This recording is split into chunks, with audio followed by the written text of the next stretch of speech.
드디어 베들레헴에서 예루살렘까지 다윗의 여정을 책으로 담았습니다. 책 제목은 성경의 땅 이스라엘에서 다윗을 만나다입니다. 다윗의 일생을 40개의 여정으로 나누어서 꼼꼼하게 재구성한 책입니다. 그런데 여러분, 예수님의 일생도 베들레헴에서 예루살렘까지입니다. 다윗과 예수님이 구속사적으로 뿐만 아니라 지리적으로도 밀접하게 연관되어 있습니다.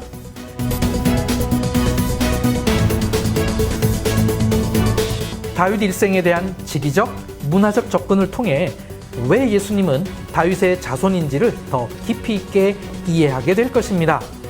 240여 장의 사진, 40개의 지도, 그리고 구글 지도 좌표도 있습니다. 다윗에 대해 설교하거나 사무엘서를 연구하는 모든 분들에게 이 책을 추천합니다.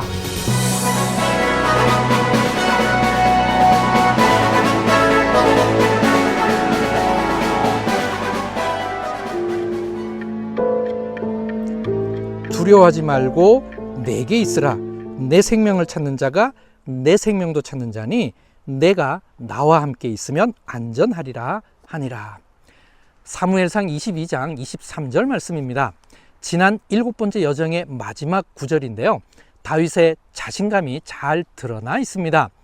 400여 명에 이르는 아둘람 공동체의 지도자로서 각 구성원의 생명에 대한 다윗의 책임감이 잘 드러나 있습니다. 사실 이 구절은 노브의 사륙 현장에서 유일하게 살아남아 다윗을 찾아온 아비아달에게 한 말씀인데요. 아울러 아둘람 공동체 개개인에게 한 말씀이기도 합니다. 다윗의 8번째 여정은 바로 이 말씀과 함께 시작됩니다.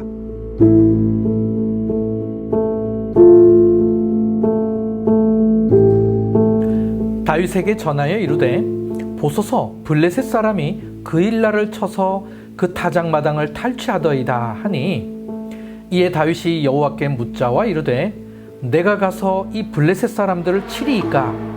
여호와께서 다윗에게 이르시되 가서 블레셋 사람들을 치고 그일라를 구원하라 하시니, 다윗의 사람들이 그에게 이르되 보소서 우리가 유다에 있기도 두렵거든 하물며 그일라에 가서 블레셋 사람들의 군대를 치는 일이이까 한지라. 다윗이 여호와께 다시 묻자온데 여호와께서 대답하여 이르시되 일어나 그일라로 내려가라. 내가 블레셋 사람들을 내 손에 넘기리라 하신지라. 다윗과 그의 사람들이 그일라로 가서 블레셋 사람들과 싸워 그들을 크게 쳐서 죽이고 그들의 가축을 끌어오니라. 다윗이 이와 같이 그일라 주민을 구원하니라.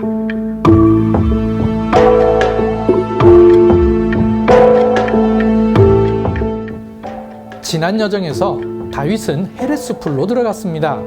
이곳에서 다윗의 공동체는 400여 명에서 600여 명으로 커졌습니다. 다윗은 블레셋이 그일라 사람들의 타작마당을 탈취하고 있다는 것을 전해 듣게 됩니다. 다윗은 제일 먼저 이들을 구해야 하는지 하나님께 물었습니다. 하나님의 응답은 이들을 구원하라는 것이었습니다. 그일라를 도우려고 출정하려는 다윗의 결정에 대해 그와 함께한 사람들은 처음엔 반대했습니다. 사울의 추격과 공격을 피해 유다 땅에서 버티기도 벅찬데 그일라 사람들을 위해 더 강력한 적인 블레셋과 전투를 벌이는 것은 위험천만한 일이기 때문입니다. 다윗도 이를 잘 알고 있었습니다. 하지만 다윗은 이 일을 꼭 하고자 하나님께 재차 물었습니다. 하나님의 거듭된 응답을 확인한 다윗은 이 무리한 계획을 실행에 옮깁니다. 저는 지금 성경의 그일라로 추정되는 알키라라는 마을에 와 있는데요. 제 뒤로 보이는 것이 히르벳 키일라입니다. 성경의 그일라로 추정되는 것이죠.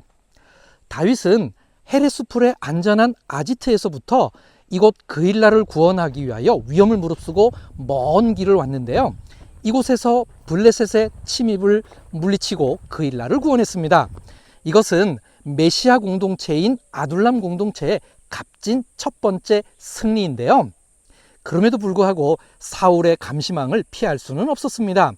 다윗이 헤레스풀에 있을 때에는 사울이 다윗을 추격할 수는 없었지만 만약 다윗이 그일라에 있다면 이곳만 포위하면 되는 것이었죠. 그래서 사울은 군대를 이끌고 이곳 그일라를 향하여 출발했습니다. 과연 다윗은 앞으로 어떻게 될까요? 아히멜렉의 아들 아비아달이 그일라 다윗에게로 도망할 때에 손에 에봇을 가지고 내려왔더라. 다윗이 그일라에 온 것을 어떤 사람이 사울에게 알림해 사울이 이르되 하나님이 그를 내 손에 넘기셨도다. 그가 문과 문 빗장이 있는 성읍에 들어갔으니 갇혔도다. 사울이 모든 백성을 군사로 불러 모으고 그일라로 내려가서 다윗과 그의 사람들을 애워싸려 하더니 다윗은 사울이 자기를 해하려 하는 음모를 알고 제사장 아비아달에게 이르되 에봇을 이리로 가져오라 하고 다윗이 이르되 그일라 사람들이 나와 내 사람들을 사울의 손에 넘기겠나이까 하니 여호와께서 이르시되 그들이 너를 넘기리라 하신지라. 다윗과 그의 사람 600명 가량이 일어나 그일라를 떠나서 갈 수 있는 곳으로 갔더니 다윗이 그일라에서 피한 것을 어떤 사람이 사울에게 말하매 사울이 가기를 그치니라. 다윗이 광야의 요새도 있었고 또 십광야 산골에도 머물렀으므로 사울이 매일 찾되 하나님이 그를 그의 손에 넘기지 아니하시니라. 사울의 아들 요나단이 일어나 숲풀에 들어가서 다윗에게 이르러 그에게 하나님을 힘있게 의지하게 하였는데 곧 요나단이 그에게 이르기를 두려워하지 말라. 내 아버지 사울의 손이 내게 미치지 못할 것이요 너는 이스라엘 왕이 되고 나는 내 다음이 될 것을 내 아버지 사울도 안다 하니라. 두 사람이 여호와 앞에서 언약하고 다윗은 숲풀에 머물고 요나단은 자기 집으로 돌아가니라.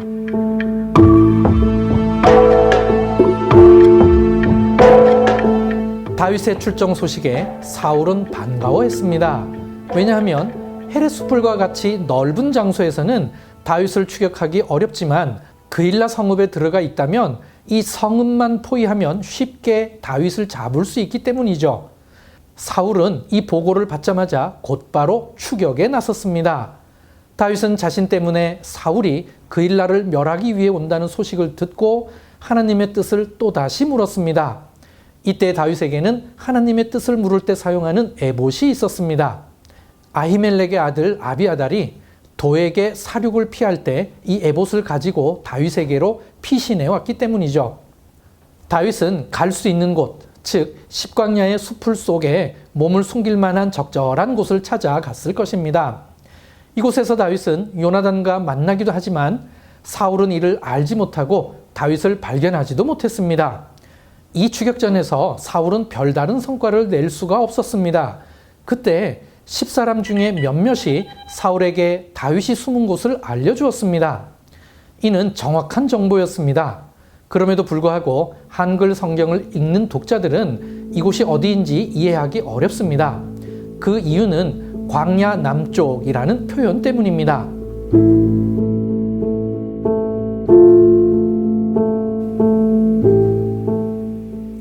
그때에 10사람들이 기브아에 이르러 사울에게 나와 이르되 다윗이 우리와 함께 광야 남쪽 하길라산 숲풀 요새에 숨지 아니하였나이까. 그러하온즉 왕은 내려오시기를 원하시는 대로 내려오소서. 그를 왕의 손에 넘길 것이 우리의 의문이이다 하니 사울이 이르되 너희가 나를 긍휼히 여겼으니 여호와께 복받기를 원하노라. 그들이 일어나 사울보다 먼저 시브로 가니라.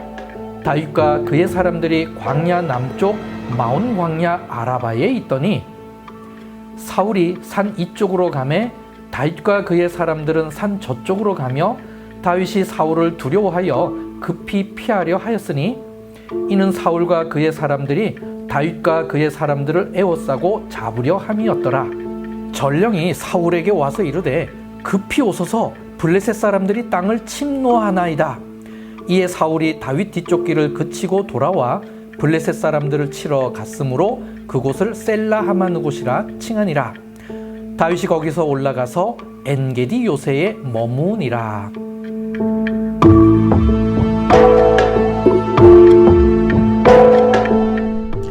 광야 남쪽, 쉬운 표현 같은데 이것이 어려운 이유는 히브리어로 야민하 예시몬이라고 기록되어 있기 때문입니다. 성경에서 오른쪽 왼쪽 앞뒤가 방향을 표시할 때가 많이 있는데요. 해가 뜨는 동쪽이 앞, 해가 지는 서쪽이 뒤. 그러면 자연스럽게 오른쪽은 남쪽, 왼쪽은 북쪽이 됩니다. 예시모는 메마른 땅이기에 한국어 성경에서는 광야라고 번역을 했고, 광야의 오른쪽을 광야 남쪽이라고 번역한 것입니다. 제 앞에 보이는 이 메마른 땅이 예시문인데, 그건 너머로 사해가 보이고 있고, 그리고 예시문 끝에 봉긋 솟은 산이 보이는데 저것이 하길라산일 수 있습니다. 헤브론을 기준으로 남동쪽으로 약 10km쯤 떨어진 곳이 십광야이고, 여기서 다시 남쪽으로 약 10km 더 내려가면 마온광야입니다. 십광야와 마온광야에서 동쪽으로 더 들어가면 거기가 예시몬입니다. 이 예시몬은 완전히 마른 광야이기에 사람이 거할 수 없는 곳이죠. 예시몬을 지나 더 동쪽으로 가면 사해가 나오고, 거기에 엔게디 요새와 마사다가 있습니다.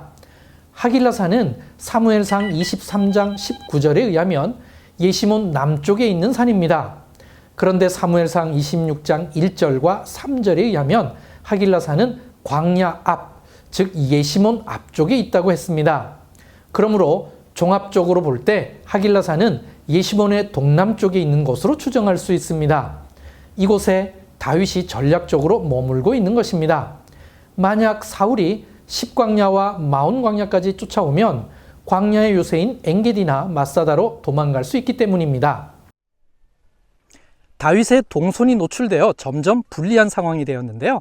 10사람마저도 사울을 돕고 있는 상황이어서 다윗에 대한 포위망이 점점 좁혀져서 잡히기 일보 직전이었습니다. 이때 블레셋이 이스라엘을 침공했는데요. 사울이 다윗을 잡겠다고 지나치게 동쪽에 치우쳐 있으니 서쪽에 힘의 공백이 생겨 서쪽에 있는 블레셋이 이스라엘을 침공하기 쉬운 상황이었습니다. 사울은 블레셋을 상대하기 위하여 다윗 추격을 포기하고 떠나야만 했는데요. 이로 인해 다윗은 사울의 추격으로부터 벗어날 수 있었습니다. 성경에서는 이 장소를 셀라 하마누곳이라고 불렀는데요. 히브리어로 셀라하 마클레코트입니다. 뜻은 분리된 바위 혹은 나누어진 바위라는 뜻인데요. 제 뒤로 바위 덩어리가 있고 이곳에서부터 분리되어진 바위가 보이고 있습니다.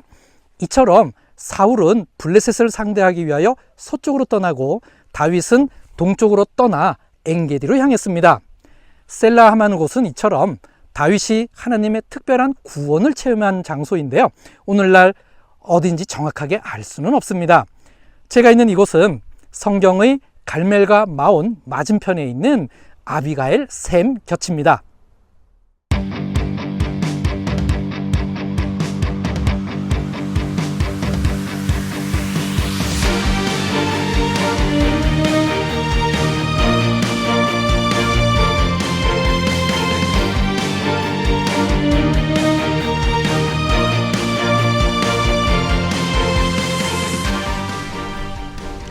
다윗은 아둘람 공동체의 메시아적 속성에 의하여 그일라를 구원했습니다. 이를 위하여 동선이 노출되는 위험을 감수했는데요. 하나님께서는 블레셋의 침입을 이용하여 다윗을 구원해 주셨습니다. 그 장소가 셀라 하마누곳이었습니다.